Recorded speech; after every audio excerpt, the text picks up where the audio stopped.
Welcome students, very short process, একদম সহজ করে ভাবো। আজ class chemical bonding class 1, most important chapter for class 11 chemistry. এটা হচ্ছে কেমিস্ট্রি একটা স্ট্রংগেস্ট পিলার চ্যাপ্টারের, ঠিক আছে? ভালো করে বুঝতে হবে। দেখো, কেমিক্যাল বন্ডিং, রাসায়নিক বন্ধন। তোমাদের বলি কেমিক্যাল বন্ডিং, বন্ডটা কি? বন্ড মানে সবার কি আইডিয়া আছে যে একটা বড় লাঠি, ওই পারে একজন ধরে বসে আছে আর এই পারে একজন ধরে বসে আছে, মাঝখানে বন্ড, ওরকম ব্যাপার নয়। কিন্তু বন্ড মানে কি? আমি যদি বলি ওর সাথে আমার খুব ভালো বন্ড আছে, তার মানে কি? একটা অ্যাট্রাকশন, তুমি ওটা ফিল করতে পারবে কিন্তু ওরকম ভাবে দেখতে পাবে না যে এরকম কিছু একটা আছে, ঠিক আছে? জাস্ট একটা অ্যাট্রাকশনকে বলছি কেমিক্যাল বন্ডিং। তো সেইটার আবার তিনটে ভাগ, কি কি?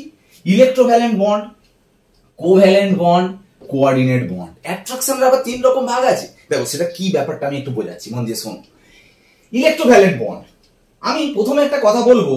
একজন ধরো কিছু একটা চাইছে, কিছু একটা দিতে চাইছে, আর একজন কিছু একটা নিতে চাইছে, তাহলে অবশ্যই তাদের মধ্যে একটা অ্যাট্রাকশন কাজ করবে। কারণ দেখো দুজন দুজনের পরিপূরক হচ্ছে, তাহলে সেখানটায় অবশ্যই একটা বন্ড কাজ করবে, মানে অ্যাট্রাকশন কাজ করবে। সেটাই ইলেকট্রোভ্যালেন্ট বন্ড। যেমন আমি যদি বলি, শোনো, ম্যাগনেসিয়ামটা ছাড়ো, সোডিয়াম ধরো আর ক্লোরিন ধরো।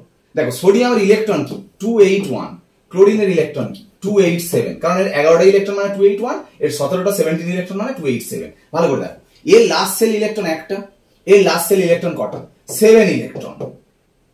ঠিক, সবাই জানো লাস্ট সেলে হয় 2টো রাখতে চায়, নাহলে 8টা রাখতে চায়। তাহলে এ যদি 8টা রাখতে চায় তাহলে একটা দেখো নিতে হবে, আর এ যদি শেষে 8টা রাখতে চায় দেখো একটা ছাড়তে হবে। তার মানে দেখো এ একটা ছাড়ার জন্য ব্যাকুল, মানে ছাড়তে চাইছে, আর এ একটা নেওয়ার জন্য পাগল, তাই না? তাহলে ভাবো এদের মধ্যে কি কাজ করবে? একটা অ্যাট্রাকশন কাজ করবে। তো সেই অ্যাট্রাকশনের জন্য এরা পরস্পর জুড়ে যেতে চাইবে, সেটাই ইলেকট্রোভ্যালেন্ট বন্ড। কিভাবে হয়? এ একে দিয়ে দিল, দিলে কি হবে? Na প্লাস হলো, আর এ কি হলো? Cl মাইনাস হলো। কেন না? এ কে দিয়েছে মানে, এ ছেড়ে দিয়েছে মানে প্লাস, আর এ নিয়েছে মানে মাইনাস। প্লাস মাইনাস পরস্পর জুড়ে গিয়ে কি হচ্ছে? NaCl হচ্ছে। এটা কি ইলেকট্রোভ্যালেন্ট বন্ড। এখানটা অবশ্য মনে রাখবে, যে ইলেকট্রন ছাড়তে চায় সেটা সবসময় মেটাল হয়, ধাতু হয়, হ্যাঁ। আর যে ইলেকট্রন নিতে চায় সেটা হচ্ছে একটা নন মেটাল হয়, অধাতু হয়। এখানে যেমন দেখো Mg3N2 করা হয়েছে, সেখানে দেখো একটা মেটাল আছে, একটা নন মেটাল আছে। এরকম ভাবে সোডিয়াম ক্লোরাইড দিয়েও করা আছে। এবার এটা একটা বোঝা গেল, একটা ইলেকট্রন একজন দিতে চায়, একজন নিতে চায়, এর জন্য অ্যাট্রাকশন কাজ করছে। কোভ্যালেন্ট বন্ডটা কি? কোভ্যালেন্ট বন্ড হচ্ছে দুটো অ্যাটম, এও নিতে চাইছে, এও নিতে চাইছে। তাহলে এরা দুজন কিভাবে অ্যাট্রাকশনে আবদ্ধ হচ্ছে? কিন্তু ভালো করে ভেবে দেখো, আমি যদি বলি কার্বন, অক্সিজেন, অক্সিজেন, কার্বনে দেখো লাস্ট সেল ইলেকট্রন কটা? কার্বনের টোটাল ইলেকট্রন 6, 6 মানে 2 + 4, 4 মানে দেখো ইলেকট্রন 4। অক্সিজেন 8, 8 মানে কি? 2 + 6, লাস্ট সেল ইলেকট্রন কটা? 6টা। দেখো 1 2 3 4 5 6, 1 2 3 4 5 6। দেখো এও নিতে চাইছে, এও নিতে চাইছে। কেন সেন্সে বলি, এর লাস্ট সেলে 4টে আছে, এ এখনো 4টে চাই। এদের লাস্ট সেলে 6টা আছে, এখনো 2টো চাই। তাহলে দুজনেরই চাই, তাহলে অ্যাট্রাকশন হচ্ছে কি করে? এদেরও অ্যাট্রাকশন হতে পারে, সবাই কাছাকাছি এলো। কি করলো? এর যে 4টে আছে, এ দেখো এর 2টো নিল আর এর 2টো নিল, নিলে দেখো এ 8টা হয়ে যাচ্ছে। আবার এ দেখো এর 2টো নিলে 8টা হচ্ছে, আর এ ধরো এর 2টো নিলে দেখো 8টা হচ্ছে। তার মানে কি? সবাই পাশাপাশি এসে একে অপরের শেয়ারিং করে কিন্তু তাদের মানে মেটাচ্ছে তাদের মানে এটাকে, বুঝতে পারছি, ইলেকট্রনটাকে। তাহলে সেটাও এক ধরনের অ্যাট্রাকশন, সেটাও হচ্ছে একটা বন্ড। এই বন্ডটাকে আমরা কি বন্ড বলছি? কোভ্যালেন্ট বন্ড বলছি। দেখো এটা কোভ্যালেন্ট বন্ড, সি এর সঙ্গে ডবল বন্ড হয়েছে, ঠিক আছে? তো তোমাদের মোটামুটি মাধ্যমিক লেভেলে আইডিয়া, মোটামুটি ইলেকট্রোভ্যালেন্ট বন্ড আর কোভ্যালেন্ট বন্ড সম্পর্কে সবারই আইডিয়া ছিল। এবারে যে বন্ডের কথাটা বলছি সেটা হচ্ছে কোঅর্ডিনেট বন্ড। দেখো সেটা কিন্তু একটু ভালো করে বুঝতে হবে। কোঅর্ডিনেট বন্ডটা কি? তার আগে আমি একটা কম্পাউন্ড তোমাকে বলবো, সেটা কি? NH3। দেখো ভালো করে শুনবে, আমি একটা কথা বলি এখানে, এটা হচ্ছে সেন্ট্রাল অ্যাটম, ঠিক আছে? এটা সেন্ট্রাল অ্যাটম নয়, মানে মাঝখানে যে থাকে সে সেন্ট্রাল অ্যাটম। প্রথমে সেন্ট্রাল অ্যাটম ছাড়া অন্য যেটা, সেটার ইলেকট্রন কনফিগারেশনটাকে করে নাও। H এর ইলেকট্রন কনফিগারেশন কি? 1s1, ঠিক আছে? একটা আনপেয়ার্ড ইলেকট্রন। N এর ইলেকট্রন কনফিগারেশন দেখো 7, 1s2, 2s2, 2p3। দেখো লাস্ট সেল কোনটা? দেখো এটা 1 এক নম্বর সেল, এটা 2, এটা 2, এটা 2 নম্বর সেল, তাই না? এটা 1 নম্বর সেল, এটা 2 নম্বর সেল। তাহলে এইটা যে 2 নম্বর সেল, এটা তোমার লাস্ট সেল বলতে পারি, তাই না? এটা 1 নম্বর সেল, এটা 2 নম্বর সেল, এটা লাস্ট সেল। লাস্ট সেলে কি দেখতে পাচ্ছ? 2s এ 2টো আর 2p তে 3টে। একটা কথা বলি, কোভ্যালেন্ট বন্ড করলে সবসময় আনপেয়ার্ড ইলেকট্রন কোভ্যালেন্ট বন্ড করে, মানে সমযোজী বন্ধন করে। আনপেয়ার্ড ইলেকট্রন মানে বুঝতে পারছি? দেখো হাইড্রোজেনের আনপেয়ার্ড ইলেকট্রন কটা দেখছো? একটা। তাহলে কটা হাইড্রোজেন আছে বলতো এখানে? টোটাল 3টে হাইড্রোজেন আছে, তাহলে 3টে কোভ্যালেন্ট বন্ড করবে। কার সাথে করবে? এন এর সাথে করবে। তাহলে এন এরও কটা আনপেয়ার্ড ইলেকট্রন দরকার? 3টে। দেখো 3টে আছে, মানে এই 3টে দিয়ে কোভ্যালেন্ট বন্ড করবে। ভালো করে দেখো, এই 3টে আনপেয়ার্ড ইলেকট্রন। আর এইটাকে আমরা কি বলছি জানো? লোন পেয়ার, মানে যে কিন্তু কোভ্যালেন্ট বন্ড করতে পারবে না, যেটা পেয়ার ইলেকট্রনটা লোন পেয়ার হিসেবে থাকে, ঠিক আছে? কোভ্যালেন্ট বন্ড করতে পারবে না। দেখো হাইড্রোজেনের একটা করে আছে, দেখো কিভাবে কোভ্যালেন্ট বন্ড হচ্ছে। দেখো এর একটা আছে, এর একটা পেলো, খুশি। এর একটা ছিল, এর একটা নিল, খুশি। এর একটা ছিল, এর একটা নিল, খুশি। এও দেখো এদের যেহেতু একটা করে নিয়েছে, তাহলে এও এটা একটা করে নেবে। দেখো এও খুশি। দেখো সবাই, এরও কটা হয়ে গেল, দেখো 8টা হয়ে গেল, সবাই খুশি হয়েছে। তাহলে এটা NH3 হলো। এবার আমি বলছি যেটা NH3 তে যদি তুমি H প্লাস দাও, তোমরা সবাই জানো তৈরি হয় কি বলতো? NH4 plus. তাহলে আমি একটা জিনিস বলছি না, এটা NH3 তো, এর পাশে ধরো এলো H প্লাস। কিভাবে বলো এর সাথে এর বন্ড হবে? আগে বলি, দেখো বন্ড নিশ্চয়ই হচ্ছে, নাহলে NH3 H প্লাস সঙ্গে জুড়ে NH4 প্লাস হচ্ছে কি করে? নিশ্চয়ই বন্ড হচ্ছে। বন্ডটা কি করে হচ্ছে বলো? দেখো ভালো করে শোনো। H প্লাস এর কটা ইলেকট্রন বলো? কোনো ইলেকট্রন নেই। H এর তো একটা থাকে, তাহলে H প্লাস এর কোনো ইলেকট্রন নেই। এবারে এইখানটায় যে অ্যাট্রাকশন এবং বন্ডটা ভালো করে খেয়াল করতে হবে। ভালো করে দেখো, এরা সবাই খুশিতে আছে, সবাই সবার ইলেকট্রন পেয়ে গেছে, যা পাওয়ার পেয়ে গেছে। এ দেখো কান্নাকাটি করছে, কারণ এর দেখো কোনো ইলেকট্রন নেই। কেন বলতো? H এর একটা ইলেকট্রন, H প্লাস মানে কোনো ইলেকট্রন নেই। কান্নাকাটি করছে মানে ওর কটা দরকার? 2টো তো মিনিমাম দরকার, 8টা না হোক। তাহলে এ বলো তো 2টো কার কাছ থেকে চাইবে? এ তো দেখো এগুলো সব বন্ড করে ফেলেছে। দেখো এখানে দেখো কি সুন্দর একটা লোন পেয়ার আছে, যেটা কিন্তু ওকে দিতে পারে। কিন্তু দেখো এর যদি তার মানে এর ইলেকট্রনের প্রতি কিন্তু একটা অ্যাট্রাকশন জন্মাচ্ছে, কিন্তু এর প্রতি কোনো অ্যাট্রাকশন নেই। কেন নেই? তার কারণ এর তো নিজের 8টা হয়ে আছে। কিন্তু তবু কিছু কিছু জন আছে দাতা, মানে বুঝতে পারলে তো, চায় দিতে, ঠিক আছে? তো সেই অনুযায়ী এই যে H প্লাসটা আছে, তো এ যদি অ্যাট্রাকশন ফিল করছে এর প্রতি, এ চাই না চাই বা চাই, এর এতটাই এর প্রতি অ্যাট্রাকশন, তখন কি করে বলতো? এর ইলেকট্রনটাই ব্যবহার করে, পুরো দেয় না, কিন্তু এর কাছেও রাখে, একেও ব্যবহার করতে দেয়। বুঝতে পারলে? পুরো ছেড়ে দিচ্ছে না কিন্তু, কারণ পুরো ছেড়ে দিলে ওর আবার 8টা কমে যাবে। তাহলে এই যে ব্যবহারটা হচ্ছে, এটাকে কি বলছি? কোঅর্ডিনেট বন্ড, অসমযোজী বন্ধন। কেন কোঅর্ডিনেট বন্ড? বুঝতে পেরেছো? ইলেকট্রোভ্যালেন্ট বন্ডে একজন দিল আরেকজনও দিল, মানে সরি ইলেকট্রোভ্যালেন্ট বন্ডে একজন দিল একজন নিল। কোভ্যালেন্ট বন্ডে কি হলো? দুজনেরটা শেয়ারিং করেছে, জাস্ট দুজনের শেয়ারিং করেছে। আর কোঅর্ডিনেট বন্ডে একজন দিয়েছে আরেকজন কিচ্ছু দেয়নি, শেয়ারিং হয়েছে, তাই না? এটাকে ওই জন্য কোঅর্ডিনেট বন্ড বলছি। এইভাবে দেখানো হয়। দেখো NH3 এরকম H কে কোঅর্ডিনেট বন্ড করছে H এর সাথে, কোঅর্ডিনেট বন্ডটা এরকম ভাবে দেখানো হয়, এই NH4 প্লাস। ওকে, এই 3 ধরনের বন্ড দেখো অ্যাট্রাকশনের জন্য বন্ডটা হচ্ছে। ওকে, তো তোমাকে এগুলো বুঝতে হবে যে কি ধরনের কি বন্ড কাজ করছে। দেখো আমি যে কোনো একটা, আমি তোমাদের আজকে যেটা শুধু বেসিক আইডিয়াটা দিচ্ছি, ইলেকট্রোভ্যালেন্ট বন্ড, কোভ্যালেন্ট বন্ড আর কোঅর্ডিনেট বন্ড, শুধু জিনিসটা কি, ঠিক আছে? তো এখন আমি যদি নেক্সট ক্লাসে আমি আলোচনাটা এটাই করব যে কিভাবে কার ক্ষেত্রে কোন বন্ডটা হচ্ছে। আজকে শুধু বেসিক আইডিয়াটা নাও যে কোন বন্ডটাকে কি বলে, কেন বলে, ঠিক আছে? তো আমি একটা আরেকটা এক্সাম্পল তোমাদের দিচ্ছি, দেখো যেটা খুব দরকার। BF3 বোরন ট্রাইফ্লুরাইড একটা কম্পাউন্ড, তাতে যদি তুমি F মাইনাস দাও, দিলে হবে BF4 মাইনাস, ঠিক আছে? এই BF4 মাইনাস নিয়ে আমি আলোচনা করবো। তার আগে আমাকে BF3 স্ট্রাকচারটা আঁকতে হবে, মানে স্ট্রাকচার মানে লুইস ডট করা। দেখো প্রথম আমি বলি কোনটা সেন্ট্রাল অ্যাটম বলো তো? বোরন সেন্ট্রাল অ্যাটম, ফ্লুরিন কিন্তু সেন্ট্রাল অ্যাটম নয়। তাহলে সেন্ট্রাল অ্যাটম ছাড়া যে অন্যটা আছে তার আগে ইলেকট্রন কনফিগারেশন করে নেবে। ফ্লুরিনের 9 1s2 2s2 2p3, sorry 4 5 6 7 8 9 2p5। তার মানে দেখো ইলেকট্রন কনফিগারেশন এটা। ভালো করে শোনো, যা কিছু হবে লাস্ট সেলে হবে। দেখো এটা 1, এটা 2, এটা 2, তারপর 2টা লাস্ট সেল, বুঝতে পারছো? ঠিক আছে, লাস্ট সেলের ইলেকট্রন কনফিগারেশন যা কেমিক্যাল বন্ডিং এ যা কিছু ইলেকট্রন দেওয়া নেওয়া, যা কিছু ইলেকট্রনের যা কিছু হবে সব লাস্ট সেলে হবে। লাস্ট সেলের এই কনফিগারেশন কি দেখতে পাচ্ছ বলো তো? লোন পেয়ার দেখো 3টে আছে ফ্লুরিনের, আর আনপেয়ার্ড ইলেকট্রন কটা? একটা। তার মানে ফ্লুরিন একটা করে বন্ড করতে পারে। তাহলে BF3 তে মোট কটা বন্ড? 3টে, কারণ BF3 আছে, ফ্লুরিনের সঙ্গে 3টে বন্ড করেছে। তার মানে 3টে যদি বোরন বন্ড করে, তাহলে বোরনের কটা আনপেয়ার্ড ইলেকট্রন লাগবে? 3টে। একটা কথা বলি শুন, ফ্লুরিন একটা করে আনপেয়ার্ড ইলেকট্রন নিয়ে 3 জনে মিলে বোরনের দিকে এরকম তেড়ে আসছে, ঠিক আছে? ইলেকট্রন গুলো নিয়ে বোরন এরকম করে দেখে, ঠিক আছে, যে ফ্লুরিন গুলো তেড়ে আসছে, আমি সেই মতো করে আমি ওদের সাথে বন্ডটা করবো। তাই জন্য বোরনকেও সাজাতে হবে, ওই 3টে আনপেয়ার্ড ইলেকট্রন তৈরি করতে হবে, নাহলে কি করে বন্ডটা করবে? কিন্তু বোরনটা দেখো, বোরনের ইলেকট্রন কটা? 5টা ইলেকট্রন, মানে 1s2 2s2 2p1। Last sell এটা দেখো 2s2 2p1। ভালো করে দেখো এর আনপেয়ার্ড ইলেকট্রন কটা? দেখো একটা আনপেয়ার্ড ইলেকট্রন। ও তাহলে ফ্লুরিন 3টেকে ধরবে কি করে? 3টে ফ্লুরিন 3টে আনপেয়ার্ড নিয়ে তেড়ে আসছে। তাহলে বোরন যদি ওদের সাথে কোভ্যালেন্ট বন্ড করতে চায়, তাহলে বোরনকেও কিন্তু 3টে আনপেয়ার্ড ইলেকট্রন দরকার। বোঝা গেল ব্যাপারটা? এর কিন্তু আনপেয়ার্ড ইলেকট্রন একটা, কারণ এ বন্ড করতে পারবে না, কিন্তু লোন পেয়ার সবসময় কোঅর্ডিনেট বন্ড করে, কোভ্যালেন্ট বন্ড করতে পারবে না। তাই জন্য একে কি করবে বোরন? বোরনের এই স্টেটটাকে বলা হয় গ্রাউন্ড স্টেট। বোরন এবার যাবে এক্সাইটেড স্টেটে যাবে। এক্সাইটেড হয়ে কি করবে? একটা ইলেকট্রন এখান থেকে এখানে ট্রান্সফার হবে। ট্রান্সফার হলে দেখো ইলেকট্রন, আনপেয়ার্ড ইলেকট্রন কটা হলো? দেখো 3টে আনপেয়ার্ড ইলেকট্রন হলো। তাহলে বোরন এই 3টে আনপেয়ার্ড ইলেকট্রন, এবার এই ফ্লুরিন গুলো যে তেরে আসলো, দেখো ফ্লুরিন, এই দেখো এই একটা আনপেয়ার্ড ইলেকট্রন, এই একটা আনপেয়ার্ড ইলেকট্রন, এই একটা আনপেয়ার্ড ইলেকট্রন নিয়ে এবারে কোভ্যালেন্ট বন্ড করছে। কার সাথে? বোরনের সাথে। ভালো করে দেখো, খুশি 8টা ইলেকট্রন, এও খুশি, এও খুশি। এ দেখো কি হয়েছে, বোরন কিন্তু খুশি নয়। কেন বলতো? বোরনের মোট কটা ইলেকট্রন আছে? টোটাল ইলেকট্রন কটা?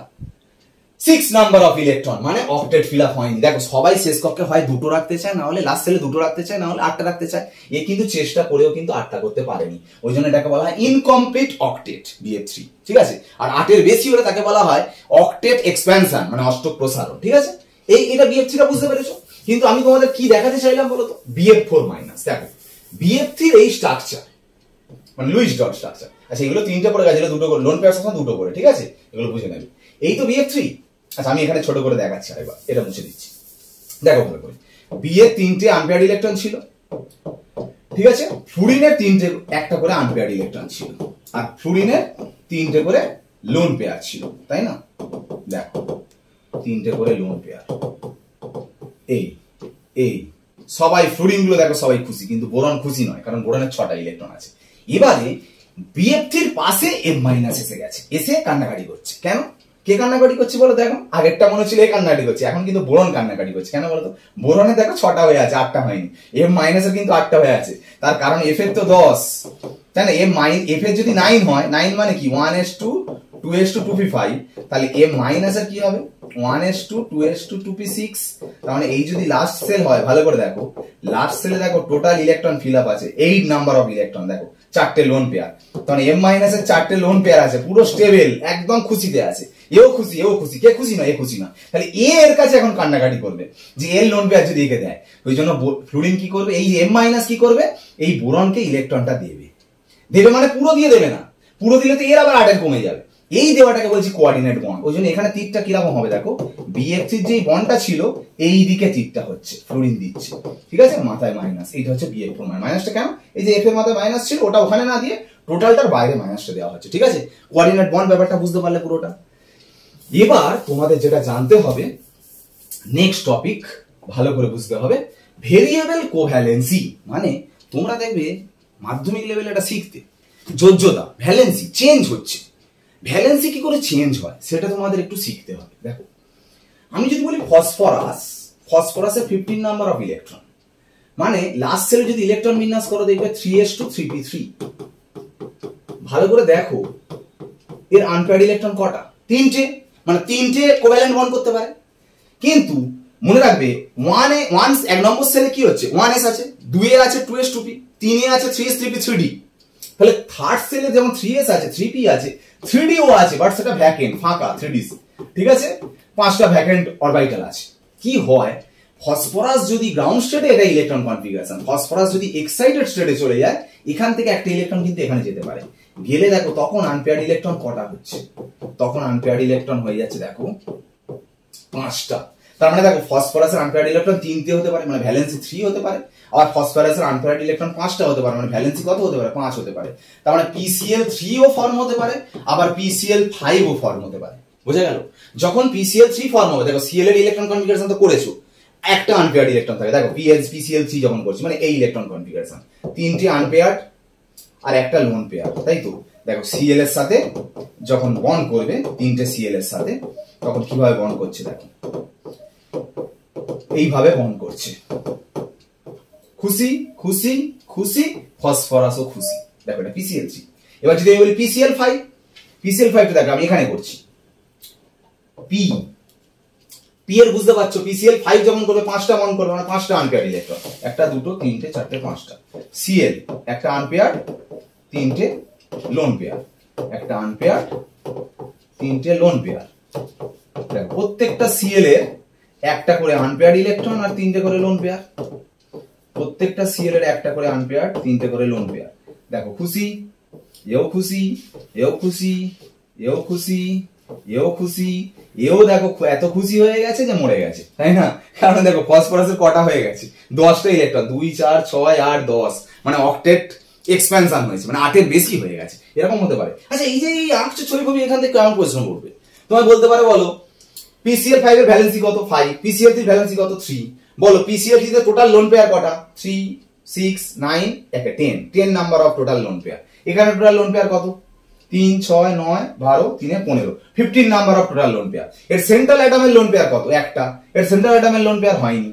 এ বলো অক্টেট ফিল আপ হয়েছে না হয়নি? অক্টেট ফিল আপ হয়েছে। দেখো এও 8টা, এও 8টা। এটা কিন্তু অক্টেট রুল ভায়োলেন্স করেছে, কেন? এর 8 এর বেশি আছে, মানে 10টা ইলেকট্রন হয়ে গেছে, তার মানে অক্টেট এক্সপ্যানশন। সব কিন্তু আলাদা আলাদা কোশ্চেন থাকতে পারে।